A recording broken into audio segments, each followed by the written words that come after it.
Welcome to the Recluse's Cookbook. I'm your host, Vinnie McHale. The Recluse's Cookbook is a monthly podcast where I, your humble recluse, engage in one-on-one conversations with persons of substance. People who may not get the column inches in the media, but their work or life's events are remarkable. When Barack Obama said everybody should try and realise their full potential, I immediately think of my next guest, Zoe Kavanagh. In the years I've been knocking about the art scene, I don't think I have met anybody who lives up to that quote quite like Zoe has. Zoe is a director, editor and musician. Her debut feature film Demon Hunter was released in 2016 and it won Best Soundtrack, Best Director, Best Feature Film, Best Foreign Feature Film and Best Picture at the Fright Night Film Festival in America. She followed this up with a series of music videos and short films, including the controversial Wounded Ella. If that's not enough, she is also the frontwoman of the industrial metal band Voxillary. Ladies and gentlemen, without any further ado, Zoe Kavanagh. I met you first in April 2015 on the set of your feature film, Demon Hunter. Can you tell us what Demon Hunter was about? Demon Hunter was my debut feature film, and the film is kind of a dark action superhero horror movie about a girl named Taryn, who extraordinary person, I suppose, character who she lost her sister and to an evil cult, and she goes on to find out who did it, and then she gets abducted by this demonic satanic elitist cult who tried to possess her body with demons, but she gets rescued by a gang of demon hunters, secret underground heroes who rescued her halfway through a ritual, and she becomes this half human, half demon superhero. And so the film follows the plot of her trying to stop Neskrin Falstaff, the aristocratic evil overlord who wants to eventually bring hell on earth, but in the way she gets arrested, and then she has to resolve that situation and try and rescue the detective's daughter who's going to be sacrificed. So it was to me, I'm very proud of that movie. Where did the idea for Taryn Barker, who's the lead character, come from? When did you first come across that idea and you went, oh, there's a thought? It's funny, I'll tell you that, right? So I came to that idea in around 2008. 2008, I was listening to the Resident Evil Apocalypse soundtrack album. I was drawing a picture, and one of the bands that are on the soundtrack is called Demon Hunter, and their song was called My Heartstrings Come Undone. And the song is it's a heavy song, but it's also a sad song, and it's melancholic. And so while I was listening to that song, I was drawing a picture of a girl in the alleyway holding a sword.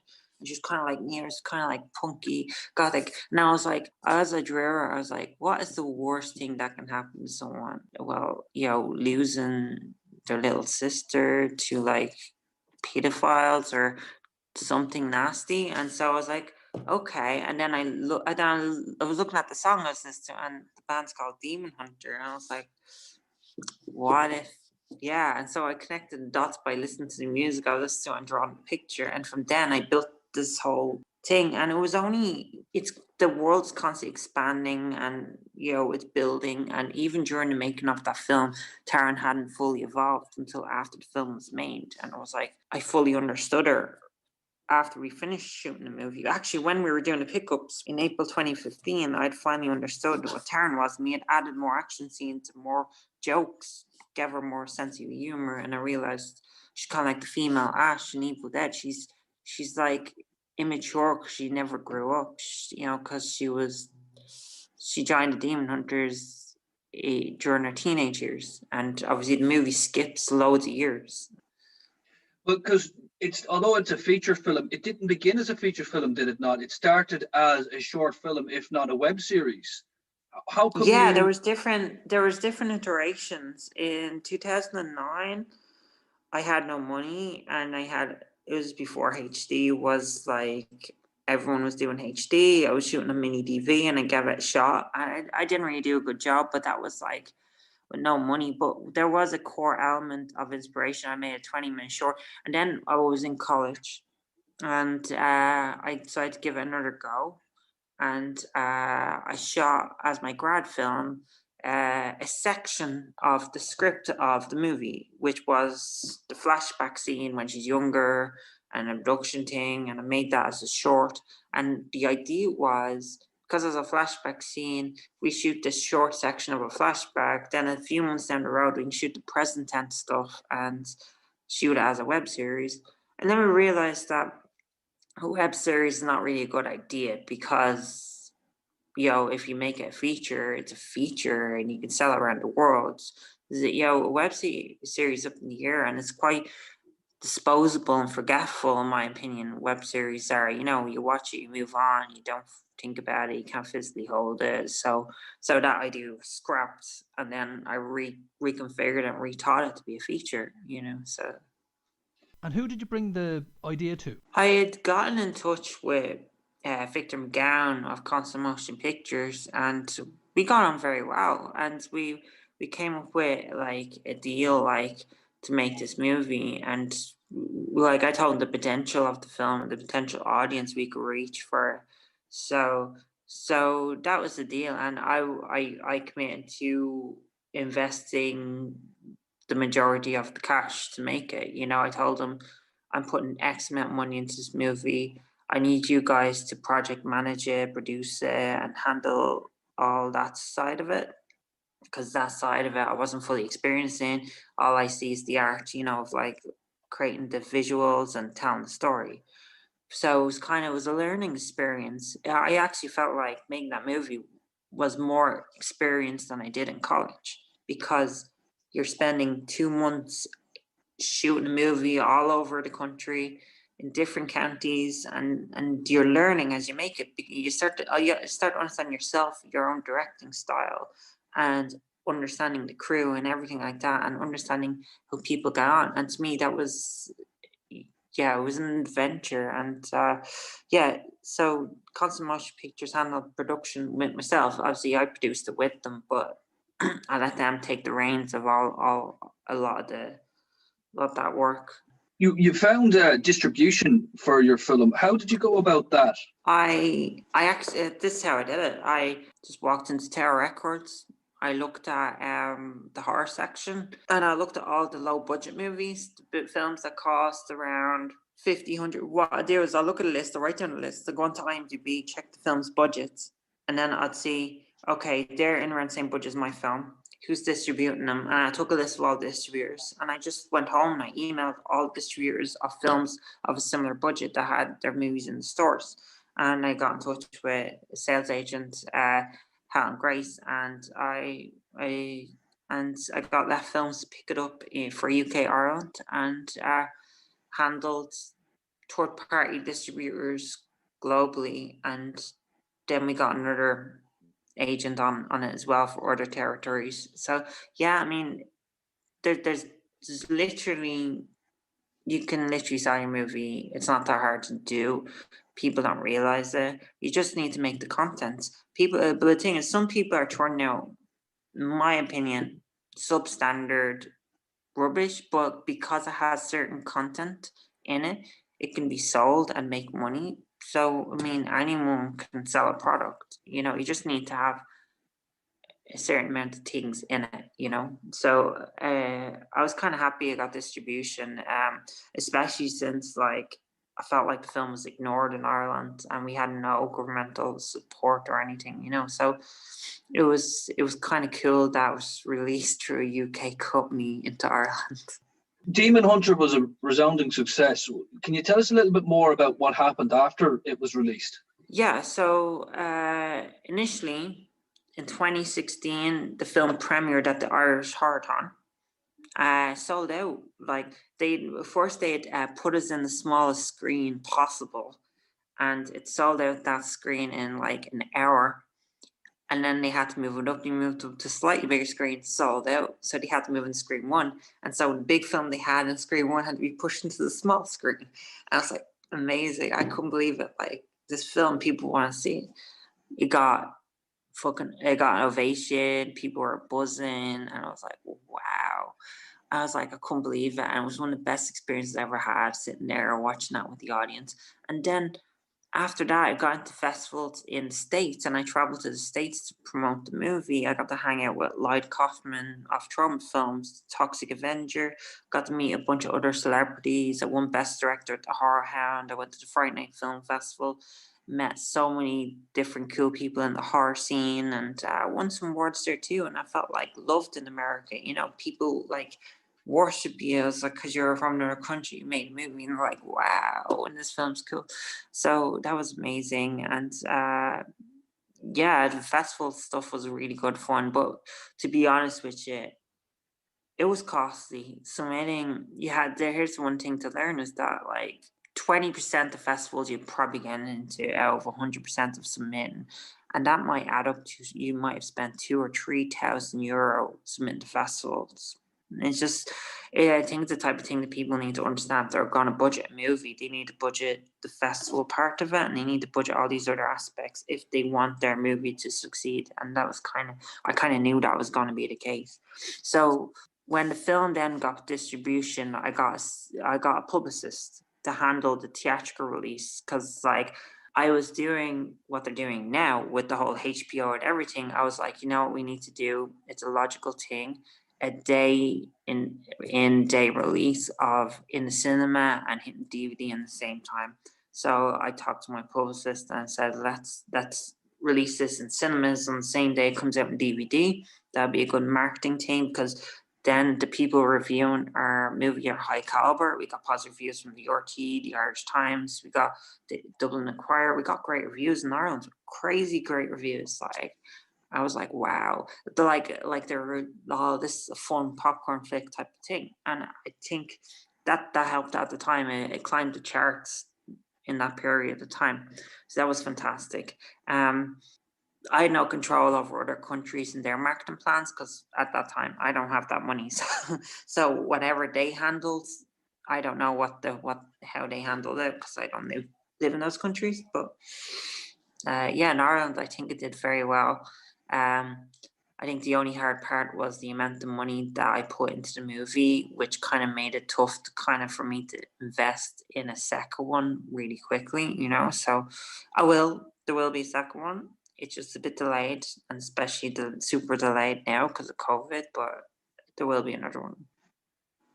Tell us about the DVD release of it, because that's actually quite interesting. It sold pretty well, didn't it?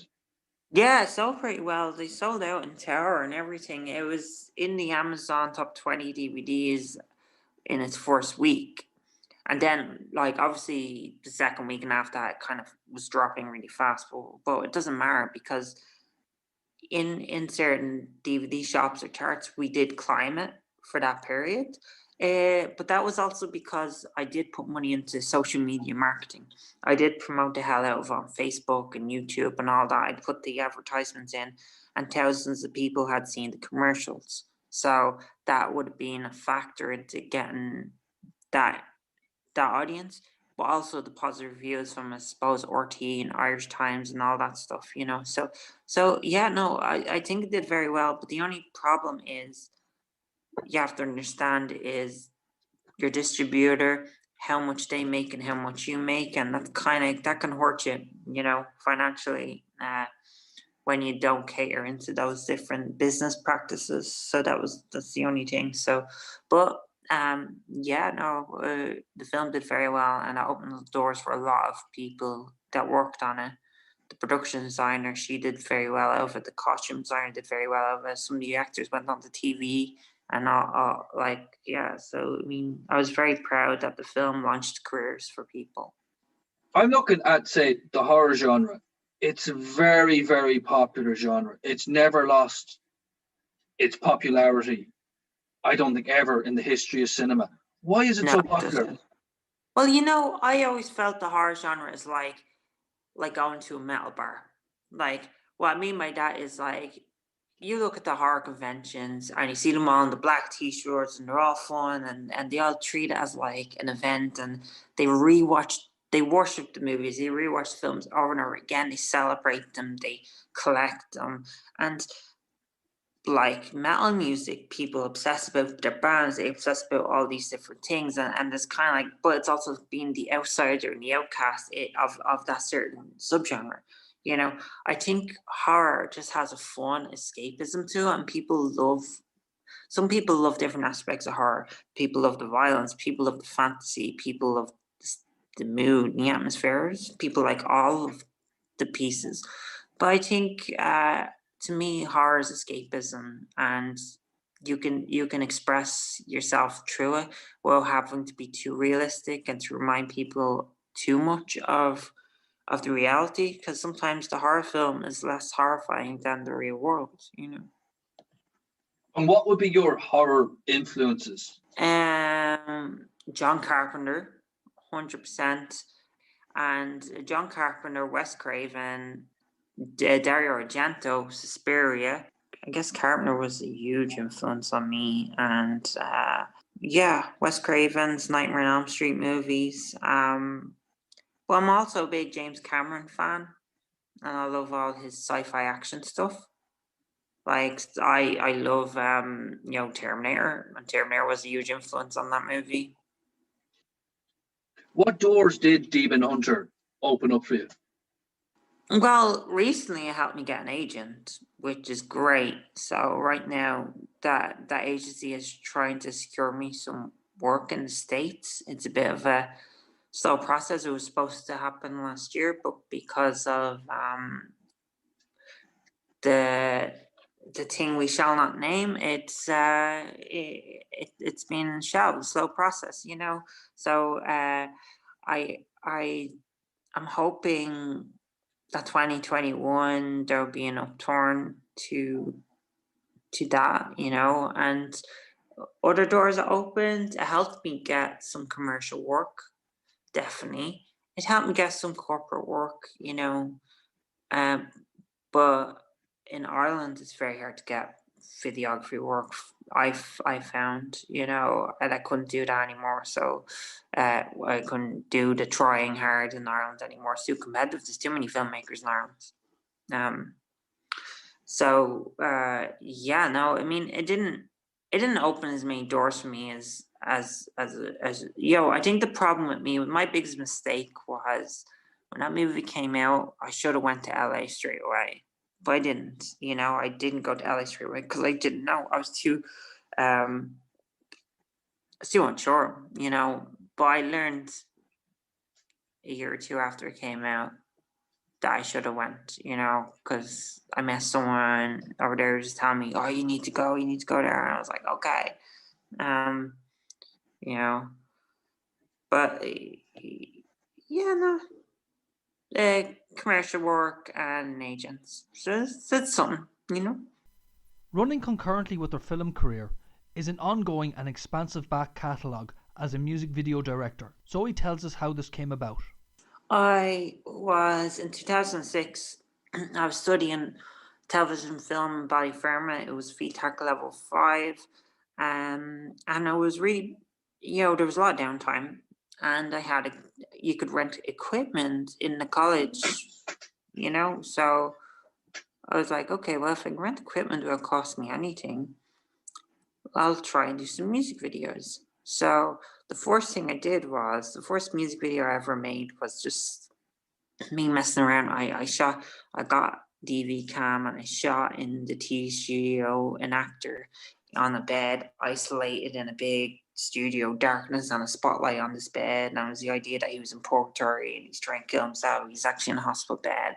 And then it was eventually a 15-minute short that was really dull and boring. And so I sped it up 3 times and I put doom metal over it by a band called My Dying Bride.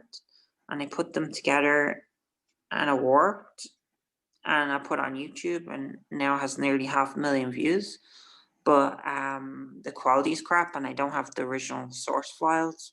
So what you see up on YouTube's all you'll ever see of that. But that helped me get other music videos for the bands.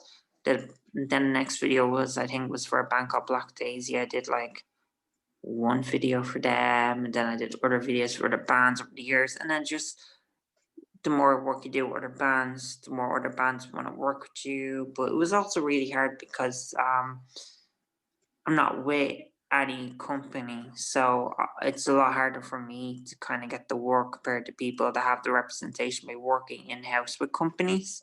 So that's kind of the downside. I mean, I was never, I suppose, clued into a lot of that, but I've done so many music videos. And yeah, I mean, I always post music videos. I was attracted to music videos more than short films because the thing is, more people see them, and if they like the song, they watch it again and again and again, and so they rewatch your short film over and over again. So to me, that's what draws me into music videos, because you're getting paid to make a short film, and people will rewatch it. It's better, in my opinion.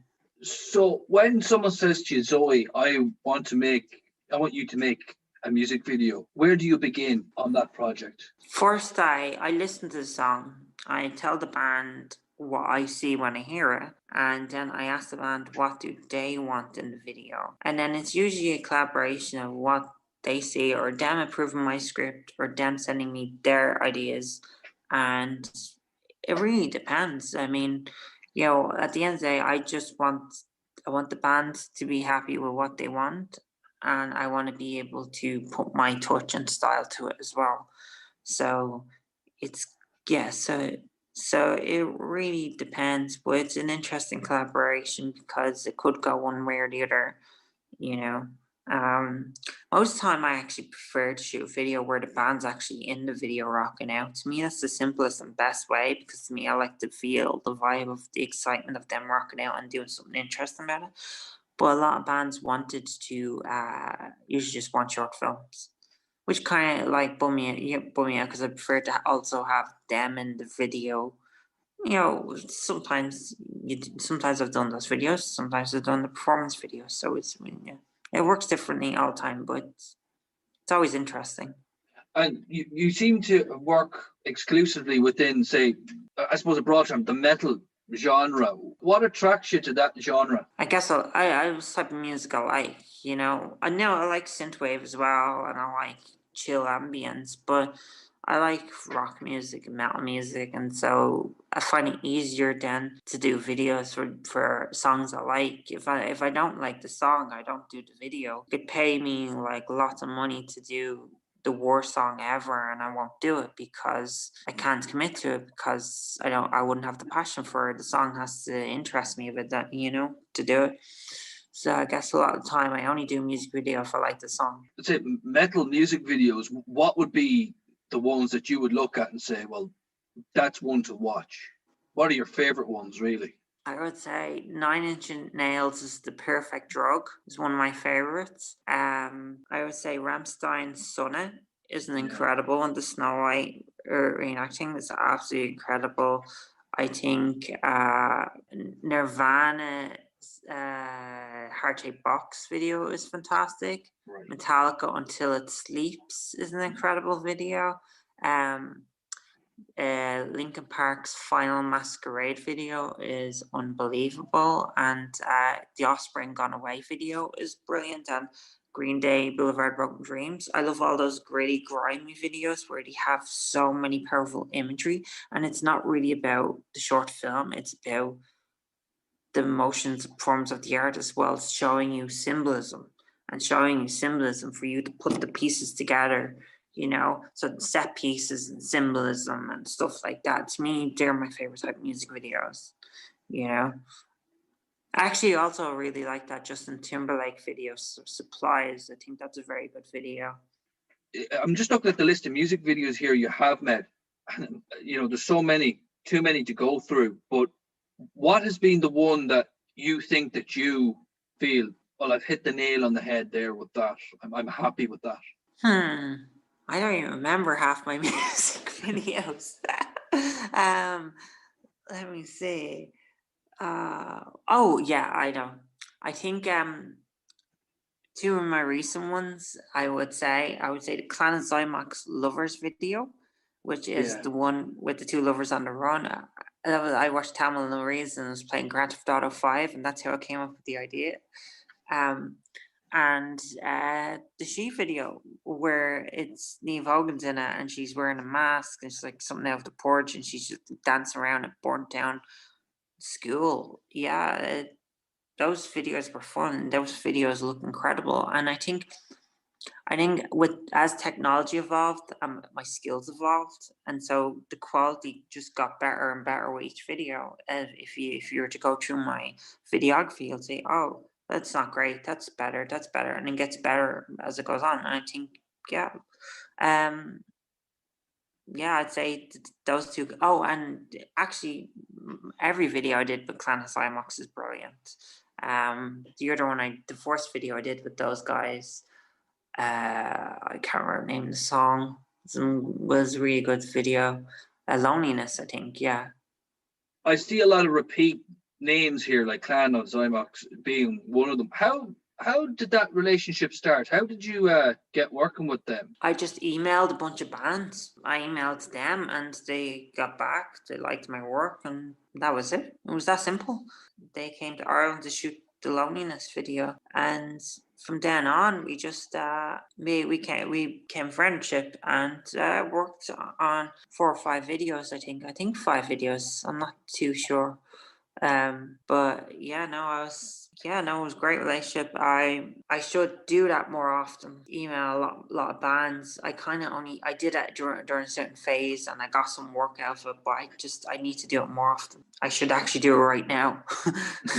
But In 2017, Zoe released Wounded Ella, a harrowing short film about a transgender person and their trials and tribulations. Although warmly received by those who saw the film, it was met by opposition on the festival circuit. Zoe discusses the short film here. Wounded Ella is about a transgender male to female character who lives in a single apartment that's a council estate where she's on social welfare and her healthcare has been pulled. She's lost her medical card or something like that, and she's been disowned by her family. She's literally at the worst point of her life, and she doesn't have many friends. She lives in an environment where there's delinquents outside that have known her throughout her life, so she has to endure the discrimination daily. So it's rough, and so it's basically a retelling of Cinderella, in an urban horror setting. So her friend asked her to go out to the nightclub later, like the ball, and maybe meet someone there, and she goes there, things go great, and things go wrong, and it ends in tragedy. So it was I wanted to take the story Cinderella and modernize it into a urban horror movie with the vibe of, say, Citadel and Neon Demon and synthwave music. So yeah, I mean, it was just a combination of things. And plus, I also wanted to kind of make a film that touched on the transgender issues, and I felt like at the time, no one really cared or talked about them, and I felt like this film maybe people appreciate. But now the film suffered because it's such a painful movie. Problem is, like, I wanted to put people into the perspective of people like that would experience go through situations like that, and I felt like I wanted to kind of punish the audience and kind of wanted them to feel what Ella felt, and so like if there was any like bigots in the crowd that watched the movie, that maybe they realized that maybe they need to drop their bigotry, so it was kind of like, I guess I was kind of teaching people with a punch, like, you know, you stop being a bigot. Yeah. But also I was also inspired by Nicholas Winding Refn and Neon Demon and Drive and Only God Forgives, and so his visual style was kind of like me, like strong colors. So that's kind of what was in that movie. And a lot of synthwave and music in that film, and I was disappointed that that film suffered at festivals. It wouldn't get proper festival treatment. Nobody would screen it. Didn't get any LGBT festivals, and I was kind of like really bummed out about that. I was like, wow, really? And then I realized kind of like people just want those happy-go-lucky LGBT films. They don't want a film that tells you the reality is a horror movie. You know, this is the world you live in, and this is happening right now as we speak. I remember writing that script, and I read different articles. I read the Screwdriver article, and I was like so horrified, disgusted about it that I put it in my script. Like everything that's in that script has happened, so I just compiled it all into one story. Is what it is, you know. I made the movie. People told me to make that script. I made the script, and I felt it had an important message. But yeah, it is what it is. But you say you're not as fond of making short films, but you have made half a dozen short films since the release of Demon Hunter. Do you want to tell us about some of them? Tides happened because Chloe Nidoade contacted me, and she said, I think you'd be great to do, like, would you be interested in reading the script? I think your style would really suit it. And I read it, and I engaged with a script. I felt it was a very touching script about depression and being pushed on the edge. And it wasn't of the genre I usually do, which I was fine with. I wanted to Yeah. kind of touch something a bit more drama and give it my touch. So we shot that. I did very well. I got to loads of big festivals, you know, the Richard Harris Festival, Indie Cork, I think, you know, and that was a really good shoot. I was proud of that movie. Great performances in it. Other films I did, there was Miku, which Tara Brady's script, which is comedy horror. Shot that and then played a horror ton. But I couldn't really afford to send to festivals, especially when I kind of ran out of work around that time period. So, I mean, I'm probably going to release it online soon, and I'll put some marketing money into it online. I just need to find some works. And what other movies did I do? Inexorable. I shot a section from that script as a short film, which did very well. Went to played at Days of the Dead, and I played at a bunch of other horror festivals. Played at Horrorton as well, and in Obscura in Germany, and all these different things. And we've been trying to turn that into a movie, and right now we're in talks to kind of get that moving along. So hopefully, Inexorable moves ahead because right now we have a production company on it and some producers, so we just need to get that cash together and shoot that movie. So fingers crossed about that one. But yeah, that short was shot with the intention to get financial interest. So Voxillary is Zoe's musical project. Zoe discusses their formation and journey to date. formed in 2008 and went through different singers, and it wasn't until like 2014 we kind of knew what we were doing. So there was a lot of like messing about and not really committing to it. It was 2014. We started working on material with Agatha Palowicz. I killed that surname. Polish singer. She's cool. And we worked on Skin Ripper, released in 2014, and we toured. We played a few gigs around Ireland. 2017, we released our album Slave, Soul Labored Out of Vocal Existence, and and after we released that album, different things gone away. Demon Hunter gone away, so couldn't tour and whatever, which was fine. And I took a break from it, and I felt I tried different singers, and I felt the best thing to do is for me to be the singer. So in the start of 2020, I started getting vocal lessons every week to learn how to sing. And I was like, if I'm the singer, then I have full independence control over this, like say Trent Reznor's Nine Inch Nails or Gary Newman or whatever. I have full control, you know. So last year I decided to learn how to sing, and I started developing the album. Because actually at the end of 2019, I had a different singer and I had a lineup. But they weren't fully committed. You know what I mean? There wasn't really a full like belief in it, and I had full belief in the music because I'd grown with this music. I knew what I want to make. And then it's like I was hoping that it would take this shape. And so now I'm really excited about it because the album's amazing. And I'm approaching it in a different way. A lot of modern independent artists, regardless of genre, rap, rock, whatever, now, instead of dropping the album, you're dripping out every single, every few months. And from making every single song on the album a single, means that when the album eventually comes out, it's kind of greatest hits, but you've built up your audience because every song's an event, every song has a thing. So I'm working on this new album. It's crazy. The new album's called Virus. It's VIRU $. And I found it interesting when I released the single Dark Path. There was a description that I put in thing from the upcoming album Virus, VIRU $. And I was not allowed to put that in the description on YouTube. I was not allowed to monetize my video because of the word virus. And we're living in a day and age where you cannot say the word virus online. You can't say the word virus.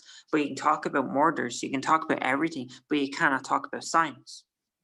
So now more than ever, it's very important for me to make this music. It's very important for me to speak my opinion. If I'm going to speak my opinion, I'll speak it in music. And this entire album calls out the entire screwed up system that we live in, which is planet Earth. We have songs in the album, Crimes of Humanity, which touches on child trafficking. You have Agent Provocateur, which touches on false flag operations. You've got Dark Path, You Got Born to Die. You've got COVID 1984, which is a kind of it's a metal parody on the whole situation we're in. So the whole album is like satirical, political, industrial metal, but that's the best way to be. That's what punk was, and that's what it should have always been. You should never let anyone censor your opinion, no matter what. What's the best way to describe what you do as a band? It's very interesting. I suppose it's industrial metal. There's no other way around it because there's definitely, no matter what I do, it always has that has that 9 Inch Nails type synth to it and has heavy, heavy guitars. But then there's always this melodic poppiness to certain parts of it.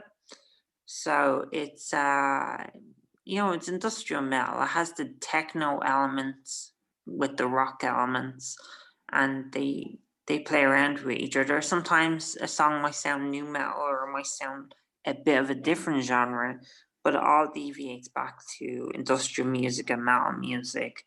It's not the heaviest metal music ever, but it works for the beats. When can we expect the next album? Well, Virus isn't going to drop straight away. The next single comes out, I think at the end of this month, we're releasing the next single. The next single's called Tearaway. And Tearaway, the video is kind of like a Mad Max type of post-apocalyptic video. And which I'm still editing and I'm still mixing the song. So it's not there yet, but I'm hoping to release it at the end of the month. And that song kind of touches on about losing the privilege to live in a free society. So the song kind of touches on, we need to understand what we have before it's gone. But it's also a really cool, banging track. So, and then the song after that, the next single after that would be in March, I think, or April, and that song will be Crimes of Humanity. And I'm gonna work hard to make that very powerful music video. That'll be probably one of the best songs I've ever written. When can we expect the next album? Well, Virus isn't gonna drop straight away. The next single comes out, I think at the end of this month, we're releasing the next single. The next single's called Tearaway. And Tearaway, the video is kind of like a Mad Max type of post-apocalyptic video. And which I'm still editing and I'm still mixing the song. So it's not there yet, but I'm hoping to release it at the end of the month. And that song kind of touches on about losing the privilege to live in a free society. So the song kind of touches on, we need to understand what we have before it's gone. But it's also a really cool, banging tracks. So, and then the song after that, the next single after that would be in March, I think, or April, and that song will be Crimes of Humanity. And I'm gonna work hard to make that very powerful music video. That'd be probably one of the best songs I've ever written. How do you go about composing music? What's your method of composing music? A lot of the time I would like think of an idea, a subject I want to talk about, and then I'd go for a walk or a run or exercise and I'd hum a melody. And then if the melody sounds good, I take the voice recorder and I hum the melody to the phone. And I think about the song for the whole day. I go home.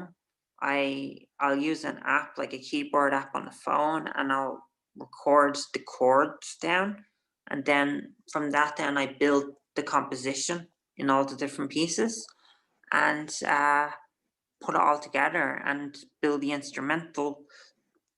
And then I'll probably listen to the instrumental 1,000 times before I have the lyrics. But sometimes the lyrics will come quickly, and then sometimes they won't, and sometimes they don't come from once, and then you're like, when you finally get them, you're like, holy crap, these are good. So I mean, and that happened with the Crimes of Humanity. I didn't have those lyrics for like 6 months, and it was when I was on the flight to Sweden, I wrote the lyrics, and I was like, I'm kind of glad I didn't have those lyrics for that long, and I discovered them while I was 6 months later flying over to Sweden. I was like, shit, because I was originally going to release a different song in March, called 1984. But I'm moving that to the summer or May or something because Crimes of Humanity is so powerful. And so there's that. And so sometimes it just varies. The creative process is, but always the music comes first. Music always comes first, and the lyrics come after the music. It seems to be a common thing with myself. What upcoming projects have you got coming our way? I have, well, there's a few projects with my agent that are in development. I'm hoping to move ahead with. I can't say too much about them because I don't know. I don't know the status yet because the whole thing is unpredictable. Aside from that, there's the music videos, the singles. Band's next single comes out at the end of the month. And there's a video game based on Town Barker Demon Hunter in development, which Cool. I'm financing. Yeah, so that's going to be for mobiles. That'll be for Android, iPhone, and everything like that. But that I don't know when that's coming out. I think I agree. I'm a creative director on the game, and also producer on the game. I think it'll probably come out in October. That's our target.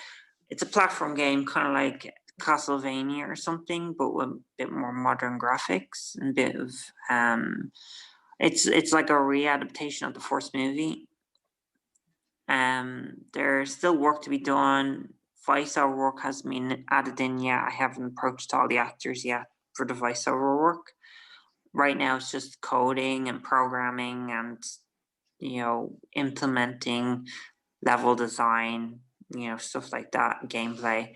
And so you have that video game, you have that single, and hopefully in movies and development.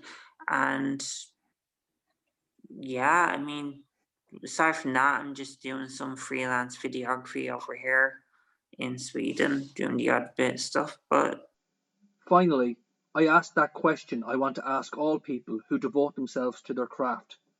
What makes you do it? because it's the only thing that keeps me going. It's a hopeful thing of like turning your imagination, recording your animation, you're recording your imagination and displaying it for other people to see, to put down the statements to say to people that I exist and my stories exist. And sometimes characters like Town Barker kind of taunt you and haunt you and push you. It's like, make me exist, make me exist. And you're like, okay, leave me alone. And so sometimes those characters that you're creating like want to exist. And sometimes you don't really have a say in it because there's that push in the back of your head to do those things. So I do it just expression and showcasing. And, it would be an ideal world if I got to make a living doing what I did, you know? And that concludes this episode of The Recluse's Cookbook. Thank you for listening.